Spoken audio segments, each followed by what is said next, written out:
we put the American people first. Operation Salvo has proven that by taking 54 dangerous individuals off of our streets and protecting the people who live here in this city. Now, also thanks to President Trump, we have 2.6 million people who have left our country who shouldn't have been here in the first place. They were here illegally, and over 650,000 of them were arrested, detained, and deported back to their home countries. 2 million of them left voluntarily, recognizing this was their opportunity to go home and come back someday the right way so they have a chance to enjoy the American dream. Of course, doing these operations requires brave citizens that are willing to serve their country, and we're excited by the amount of people who want to join the Department of Homeland Security in their efforts to protect the American people. And tomorrow is Law Enforcement Day, so I'd like to encourage all of you that when you see a CBP officer, an ICE officer, anyone serving in federal, state, or local who are pledging their lives and taking an oath to protect their communities and their country and the people that live there, that you thank them. Do something nice for them. Buy them lunch, give their families some support, and thank them for their service and their dedication to freedom and to liberty and enjoying the opportunity to sleep peacefully in our beds at night. Now, I'm pleased that I get to introduce several other speakers that will come up and share information on this operation with you. The first one is going to be Director Frank Russo will address and talk about some of the specifics of this operation. Thank you, Madam Secretary. Good morning, everyone. Thank you for joining us today. Madam Secretary, we can't thank you enough for being here today. Your humanity, your compassion was evident to us the minute our officer got shot. You visiting him in the hospital, checking up on him every so often was really a clear indication of your care for our officer, and really inspired us to come up with this operation. I'm sure that the success of this operation is a direct result of your care, so thank you for that. I want to get something across to you all in a clear message. New York City is a safer city because we did not allow this attack, this vicious attack on our officer, to go unanswered and unpunished, because Operation Salvo delivered clear, real, and measured results. Now, the best thing about this operation is that it was done the way law enforcement loves to do it. Quietly, discreetly, behind the scenes, often under the cover of darkness. And what that did was it allowed our officers and agents to go out there, to conduct surveillance, to do intel gathering operations, and to arrest these individuals without any interruptions and without any impact to civilians. That's the way it's supposed to be done. And that's the way we kept New York City safe. 6 months ago, our officer was enjoying a Saturday night in the park. And when he was attacked, it was an attack on all of us. And we realized we had to restore public safety and the rule of law. Our mission is clear at CBP. Our mission is to protect the homeland, safeguard the borders, and endure economic prosperity. But this mission was more narrowly focused. This mission was about protecting the citizens of New York and ridding ourselves of these horrible individuals. Now, we came up with the name Salvo because the name means a lot to us. Salvo, first and foremost, the term our officer received salvation that night. By the grace of God and because of the incredible support from the NYPD under leadership of Commissioner Tisch and her team, who was out there picking up our officer and bringing him to a hospital. So we thank the NYPD for that. Salvo also references a term of simultaneous discharge of guns in battle. And that's what happened that night to our officer. And he was so courageous in getting shot in the wrist and in the face and still firing back. He's a hero to us, and he inspires us each and every day. And finally, we felt the need as a premier law enforcement agency with our partners to unleash a salvo of justice. And so by using intel-driven operations, data-driven targeting capabilities that are second to none, we went after individuals who are illegally here and many who have criminal records. It was an incredible operation done by working with our partners, realizing that these individuals were affiliated to the Trinitarios gang. And when we realized that, then we did what CBP and our partners do best. Get at the root cause of the problem. Go after these transnational criminal organizations by getting at their networks. And each and every day we would pick off one or two. And with our partners, with ICE, with ERO, with HSI, we used our mapping techniques, looking at individuals with criminal records, arrest warrants, removal orders, and again, picking them off one by one. We could not have done it without them, and it was an amazing success. We looked at businesses, residences, and community hubs that were harboring these individuals. The results speak for themselves. More than 50 arrests as a result of our efforts, all because of the partnership and the work that we did together. It was truly remarkable, and a sign that we will not sit on the sidelines. We will always be there to protect this city. I want to thank, first and foremost, the Secretary, again, our Commissioner, our Assistant Commissioner, the Office of Field Operations, our Special Response Team operators, our task force officers, our Border Security Team, our Field Analysis and Intelligence units, under the leadership of George Pasiakos, Mike Firing, Dave Campos, and Carmine Borges, who did an incredible job of protecting the city and making sure that a Saturday night in the park is safe. Thank you, everybody, for being here. I'm now going to turn it over to ICRO Director Ken Gianallo. Thank you.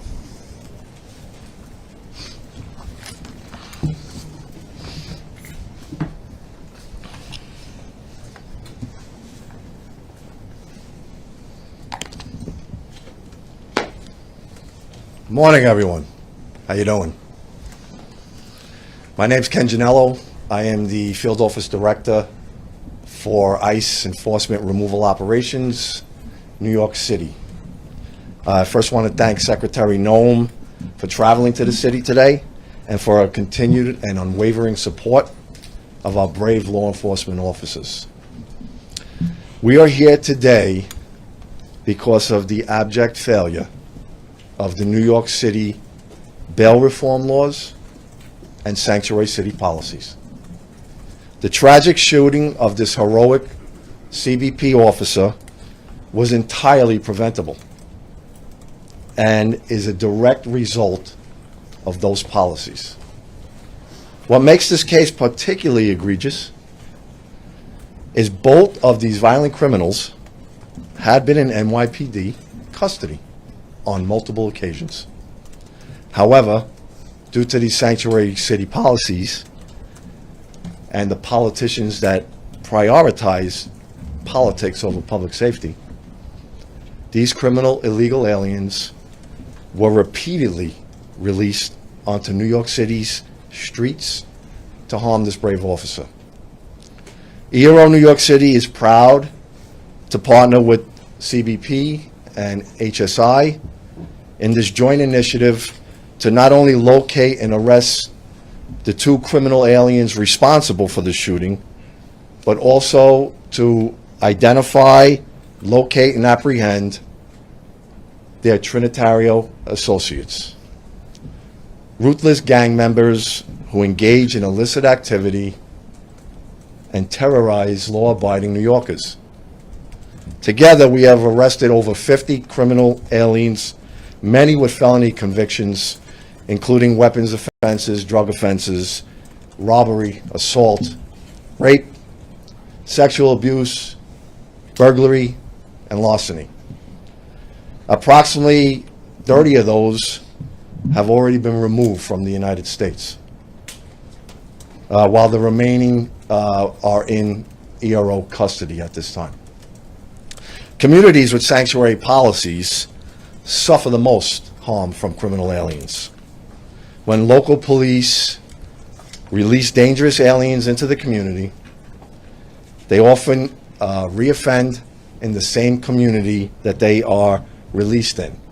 And also, they stay in sanctuary city areas. In this case, the shooter demonstrates he would travel to another sanctuary city jurisdiction, which was in Massachusetts, where he had an outstanding criminal warrant for armed robbery. So to further their criminality without fear of consequences or repercussions, they will travel to sanctuary city jurisdictions, basically hiding in plain sight. They provide safe haven for criminal aliens.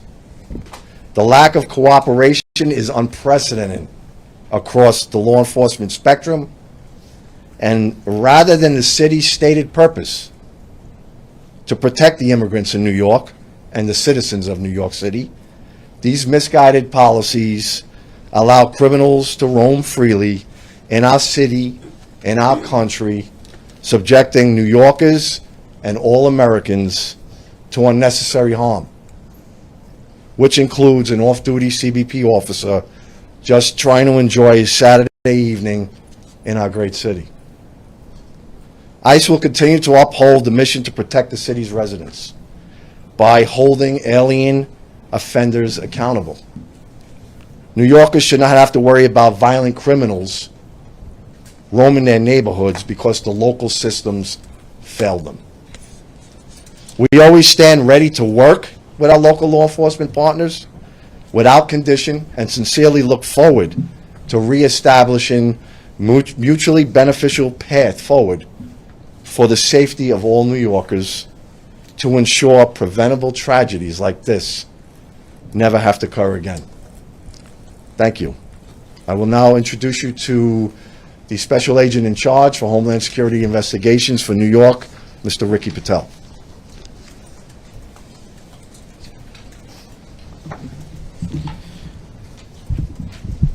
Thank you, Madam Secretary. Thank you, Frank. Thank you, Ken. Good morning. As you just heard, my name is Ricky Patel. I'm the Special Agent in Charge for Homeland Security Investigations, HSI, here in New York City. It is an honor to join my esteemed colleagues today to say, when our partners call, we answer. No hesitation, no delay. That's the commitment HSI New York brings to every threat against our law enforcement family and to our great city. From the very first moments following the July shooting of our CBP partner, HSI agents alongside local, state, and federal counterparts worked relentlessly, day and night, to track those responsible. HSI personnel, in coordination with our local partners, apprehended the accused gunman within 2 hours of the shooting. We swiftly identified his alleged accomplice, whom we arrested shortly thereafter. In the days, weeks, and months that followed, together with law enforcement, we pursued every known associate of this violent migrant gang crew. We pored over every piece of evidence, followed every lead, and made it clear an attack on one of us is an attack on all of us. Our unity is our strength, and we will never let criminals divide us. Our investigation led to the capture of individuals tied to violent transnational gangs, including associates of the Trinitarios gang that are responsible for weapons trafficking, human smuggling, narcotics distribution, armed robberies, and repeated violent attacks across the Big Apple. Their arrests deliver a major blow to criminal networks that have preyed on our New York City neighborhoods for far too long. This was only possible because of the unwielding and unwavering collaboration between DHS partners and those from the Southern District of New York, the Manhattan District's Attorney's Office, and the law enforcement partners from all levels. Investigative methods and interviews were conducted. We identified additional conspirators and expanded our reach. I am proud to say that the main targets and dozens of their associates have been taken off of our streets. But our work isn't finished. We will continue to leverage every resource, whether it's local, state, or federal, to root out anyone connected to this conspiracy and this violent gang. Leadership and teamwork remain the backbone of our success. HSI's mission is clear: protect public safety and national security by investigating and arresting the most dangerous criminal elements from our communities.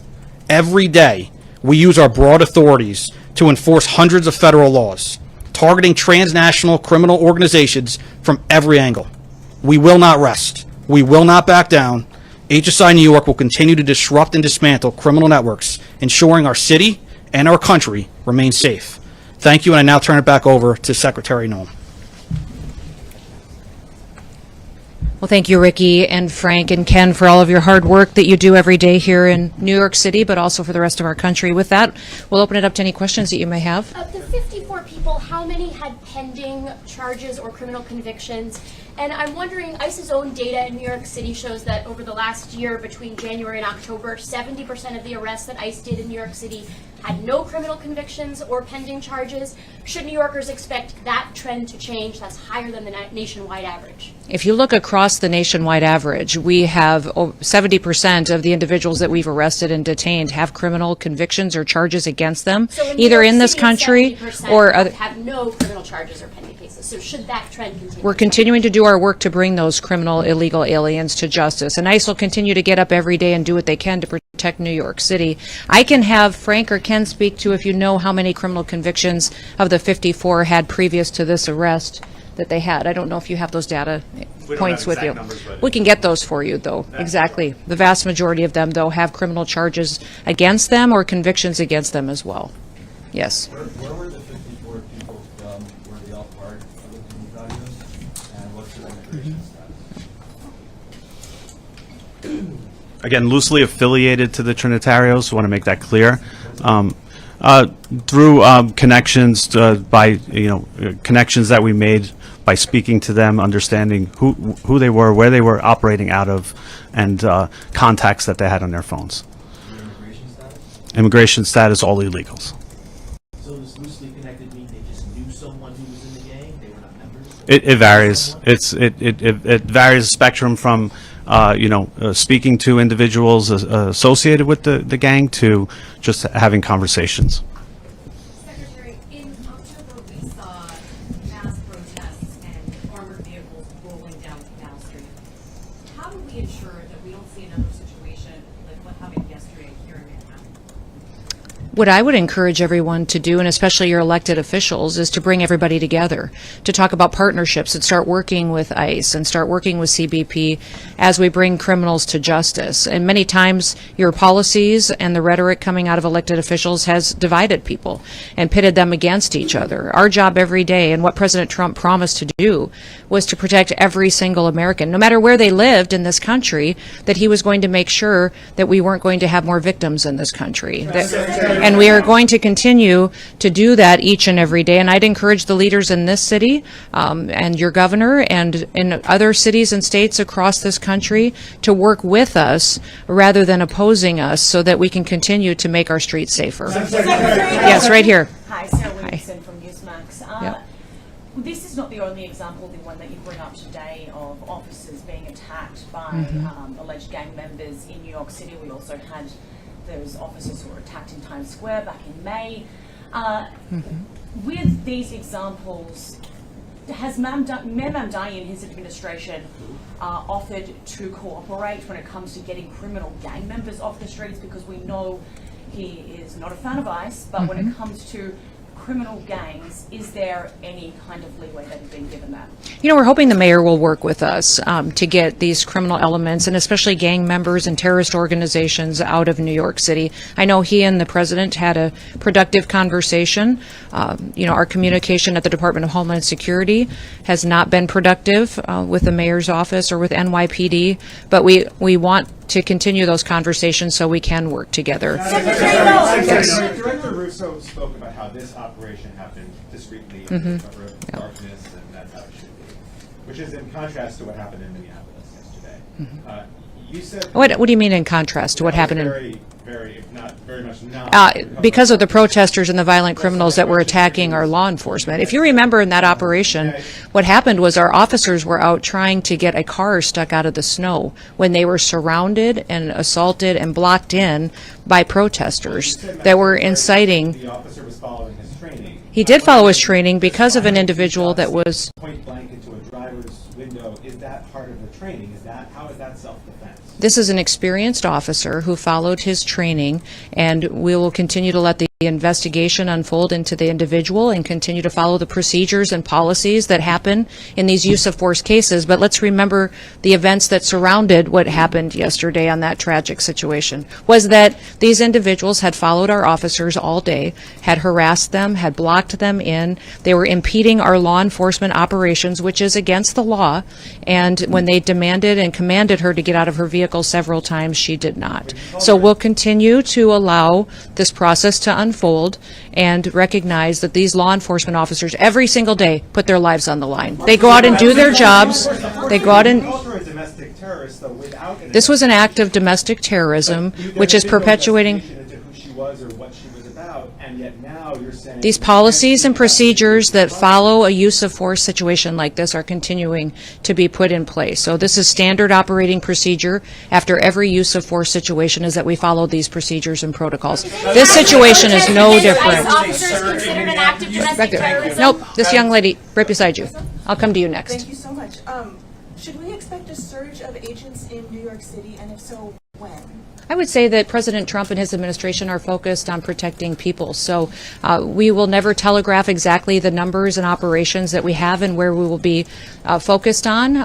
But I think that when you see violent criminals that are taking advantage of American citizens and putting their lives in jeopardy, our law enforcement officers at DHS will always show up.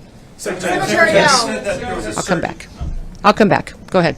Secretary, the officer involved in the shooting yesterday, has he been suspended or is he still in the field? The officer went to the hospital. He was hit by the vehicle, went to hospital and received treatment, was released, and is spending time with his family now. And is he still Yes, sir? Yes. In Minneapolis yesterday, you said the surge there would continue.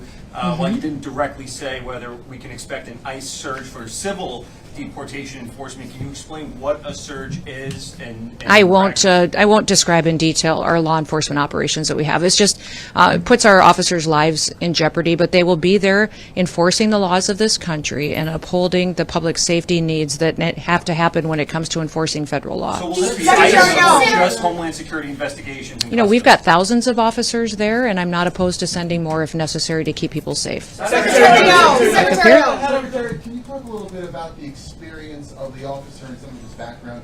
How much training did he have? How much training in these types of situations did he have, even if it's from the region? Yeah, I'm not going to get specific to this officer, but he's an experienced officer that has served a number of years, and we recognize that he acted according to his training, and we have expected all the policies and procedures of review will be exactly that he acted appropriately to protect his life and the life of his colleagues and fellow law enforcement officers that were there and people that were surrounding. Secretary Noem. I'd like to get your reaction on some of the rhetoric here in New York City. Mayor Zohar Mamdani responded to the shooting yesterday, saying that this is only the latest horror in a year full of cruelty. He called it an attack on us all, and that New York stands with immigrants today and every day. Also, council members last night at the protest called this fascism. The New York City's public advocate, Jumaane Williams, said that your administration is, quote, doing the devil's work, and he asked New York City to stand up and show up. Quote, it's going to be difficult and there are going to be casualties. And the last comment that was made last night at the protest was from New York State Representative Alex Boros, also a Democrat. Quote, not only was the ICE agent's hand on the gun, but Secretary Noem's hand was on the gun. President Trump's hand was on the gun. What is your response to New York Democratic leaders, those particular comments, and the protesters that are outside? I would say those comments are why we're standing where we are today. That kind of language and that kind of provocative talk, inciting people to take action and perpetuate violence in some cases, is unacceptable, and especially of elected leaders. We have a responsibility to state the facts, to go out and enforce the law. Your mayor just said in that statement that he was going to stand with illegal people who have broken our law before he's going to put New York City citizens first. His job and why he was elected was to protect the people who live here, that had the opportunity to vote for him and have the opportunity to live in this city. They pay their taxes, they go to work every day, and instead the mayor in that statement chose to stand with illegals instead of those individuals who just want the chance to raise their families in New York City and have a part of the American dream. Secretary Noem. Yes. Minutes ago, the head of Minnesota State Investigations Agency said that they could cut out of the investigation the fatal shooting in Minneapolis. Can you explain that reversal? I'd like to know where they've been and why they're not out on the streets investigating all of these people that are harassing and inciting violence on law enforcement officers right now.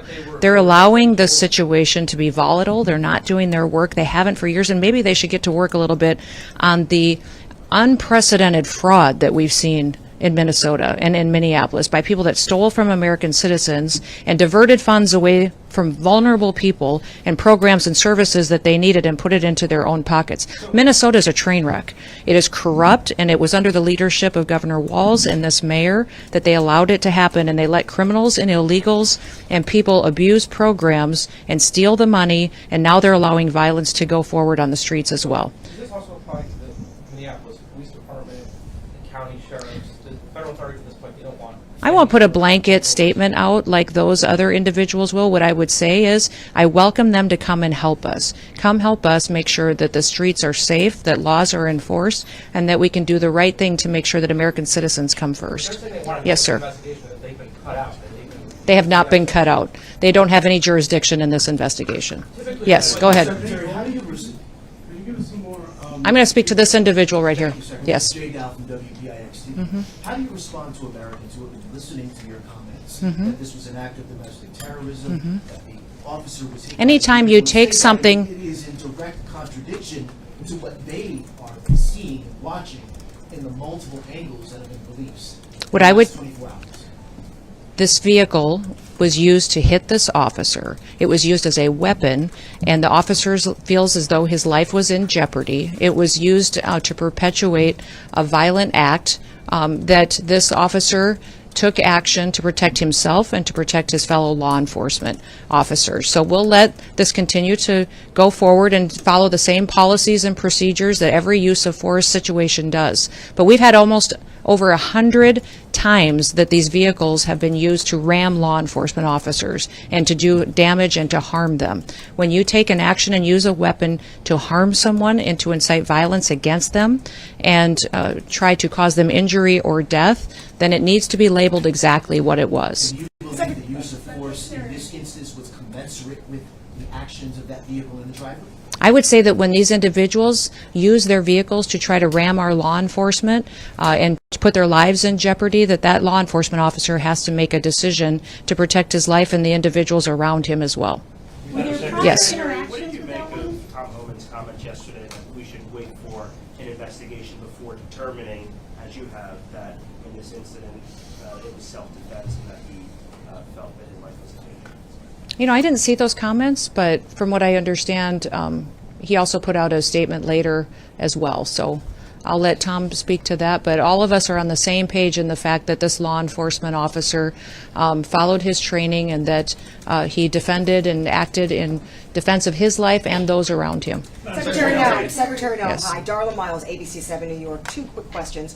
First, you said these protesters had been following the ICE agents. Do you have a little bit more of a timeline and can share with us some of those other initial encounters prior to the fatal shooting? And then secondly, can you speak to the closure of the ICE office at Rikers by Mayor Mamdani? There will be more details coming out as this goes forward in the coming days, and I'll talk more about that closure in the future. Is there anything else? So can you say if there was how many times that if they had been threatened, like how many other times they? It had been ongoing throughout the day. Okay. Yes. Thank you, Madam Secretary. Whatever happened in Minneapolis, a mother of three is dead, an American citizen. Do you have a message for her family today? Yes, absolutely. And I reiterated this yesterday when I had my press conference in Minneapolis. I asked everybody not to just pray for the officer, but also pray for the deceased family and her loved ones as well. It was a tragic situation that I hope we never see happen again. That's why I'm encouraging all elected leaders to work together so that we can be cooperative in getting dangerous criminals off of our streets. Do you feel like that you go in with a lot of publicity about these operations? Do you feel like that needs to be revisited so that maybe you go in a little more covertly, or do you need to change the approach at all? I would say that we have all different kinds of law enforcement operations ongoing with the department at all times. We don't telegraph what they are, the details or specifics, or where we're going to be operating. I would say that there's different tactics utilized for what's appropriate for the situation and the criminal activity we see in a city. Last question? Do you know the details of Renee harassment of ICE officers early in the day. Were any of those details shared with you? Because apparently it wasn't just that one incident, it was earlier in the day as well. Yes, it was, and that will be a part of some of the details that we will be sharing in the future. Thank you. Thank you all for being here, and I appreciate you focusing on this operation and the 54 criminals that we have gotten off the streets because of the work of this team behind me. We thank all of them for their service and recognize that, again, I'll remind you, tomorrow is Law Enforcement Day. Please take the time to thank a law enforcement officer who's out there keeping us and our family safe. Have a wonderful day. Thank you.